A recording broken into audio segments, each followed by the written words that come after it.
Hey guys, welcome to week 1 of Deep Sea December. For anyone new here, all this month I'll be fleshing out the deep oceans of the west coast of my fan-made Pokemon region, called the Wentano Region. I don't know if we're going to do every week this month. I'm debating taking a break for the holidays, but I can guarantee at least 3 to 4 videos all about the weird Pokemon at the bottom of the ocean. We're going to start off easy on you though, because I have a lot of incredibly weird Pokemon on the way. I don't want to scare you quite yet. Let's start off on the coast and then we'll move our way into the deep trenches of Wentano, just like this week's Pokemon does as it evolves. 2 years ago, Jack and Claire from Subjectively, one of my favorite YouTube channels for art, were wrapping up their fan-made region and gave their viewers a chance to submit some fan-made designs for the fan-made region, called the Maza region. I ended up submitting a couple that didn't end up getting used, which is great, and so I'm going to reuse them myself. And since I've had 2 years to get a lot better art, there's not really a better way to do it or a better time to do it than now. This specific Pokemon line, our regional oceanic Tangela line, has always stuck with me as one of the best things I've ever made for this channel, so I decided to take another crack at it. I would say go watch my old video, but honestly it didn't break 200 views for a reason. The base concepts of this design are still great, don't get me wrong, but my skill as a narrator and as an artist have come a long way since then. Like I said, Wentanoan Tangela lives off the coast of Wentano. Rather than have a body made of tangled vines like its Kanto counterpart, this Pokemon's body is covered in a tangle of seaweed. I had debated trying to communicate how much this Pokemon's lore is carried over from the previous iteration versus how much of it's part of this new version, but ultimately it doesn't really matter. So if you've seen the previous video and you find yourself listening to the same stories, I apologize. Wentanoan Tangela is actually a very shy Pokemon. That's why it hides its true body underneath a tangle of seaweed. That being said, it is filled with an intense curiosity about humankind. I wouldn't call it a thief by any means, but it's somewhat of a collector? I think of Ariel from The Little Mermaid and her incredible collection of dinglehoppers and whatchamacallits and stuff. The difference is that Tangela creeps up to local beaches and relieves individuals of the objects that have become the focus of Tangela's curiosity. In fact, that's often where the swim mask and snorkel that Tangela wears come from. Tangela doesn't need these to breathe or see underwater, but it sees humans wearing them, and in an attempt to fit in, it borrows and wears what appears to be the appropriate attire. In my mind, Tangela views itself as a monster, a horrible thing when compared to the beauty and splendor of humans. It finds them incredibly fascinating and desperately wants to fit in with them. The ironic thing is that most people rarely even see a Wentanoan Tangela while at the beach.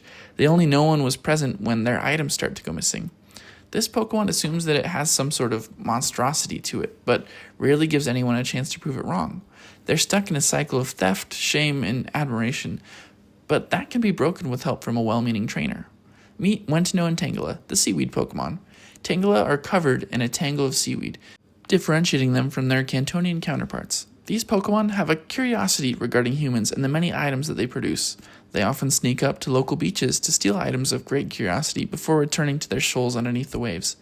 They wear masks and snorkels in an attempt to fit in with humans, though they don't need them to see or breathe underwater.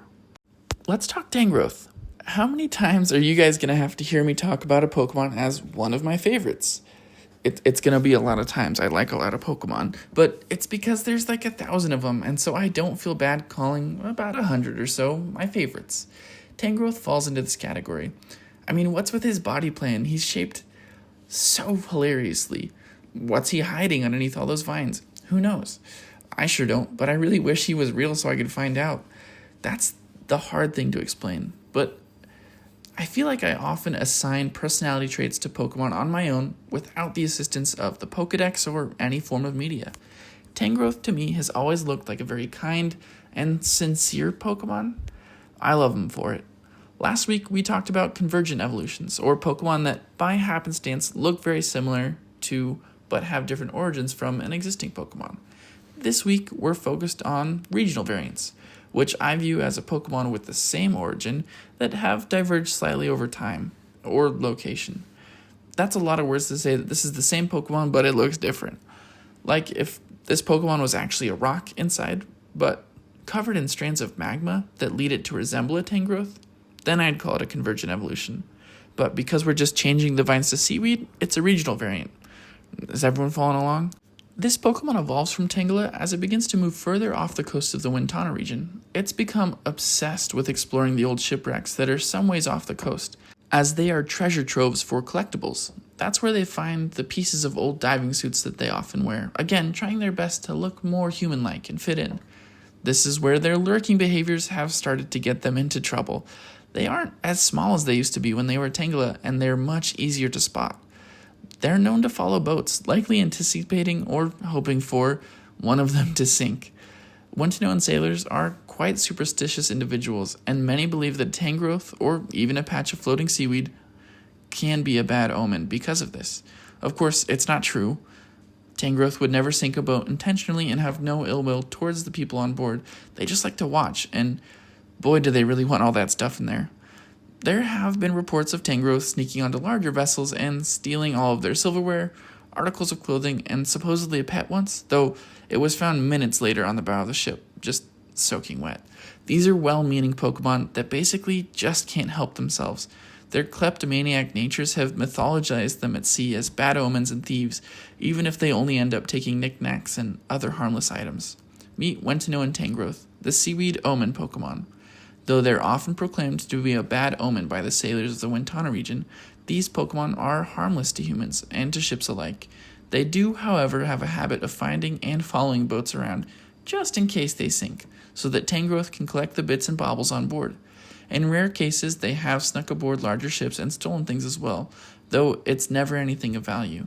Their curious nature often gets the better of them and overcomes their shyer tendencies. As I so often like to do, we're going to introduce an extra evolution for our regional variant.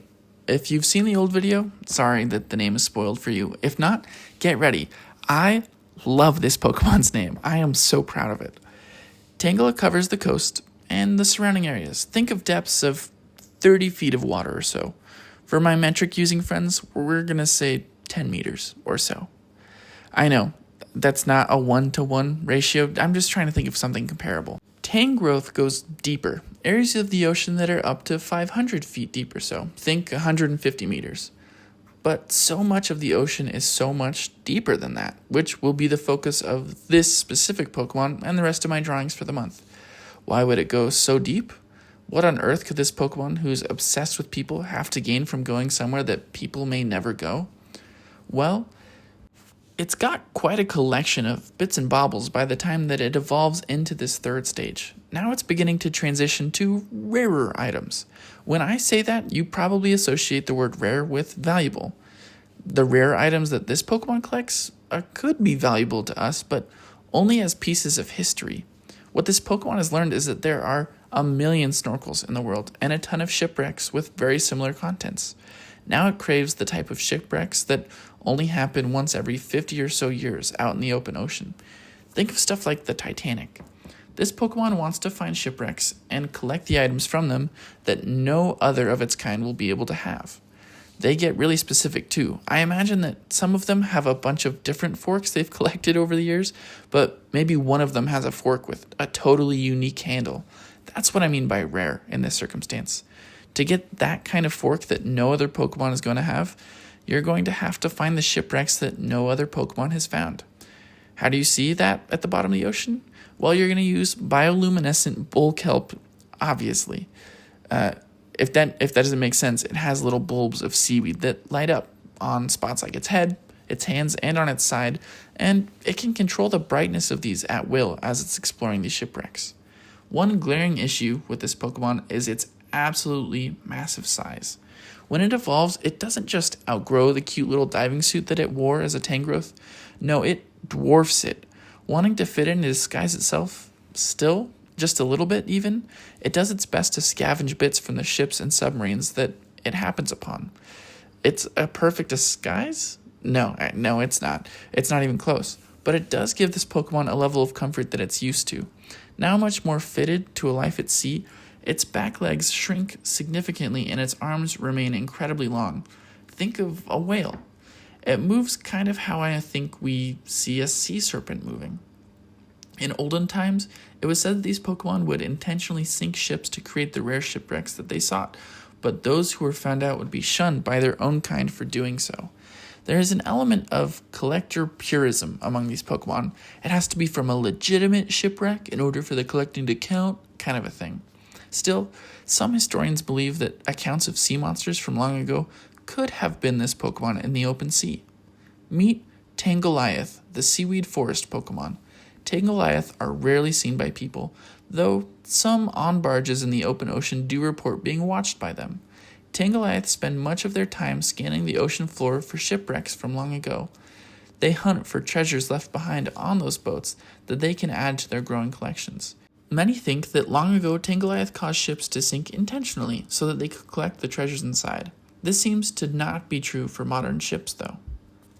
And there you have it, 2 regional variants and a new evolution to kick off Deep Sea December. What do you think? If you've seen the old versions, how do we feel about these upgrades? One last thing, I've had a couple people voice interest in some kind of community or Discord.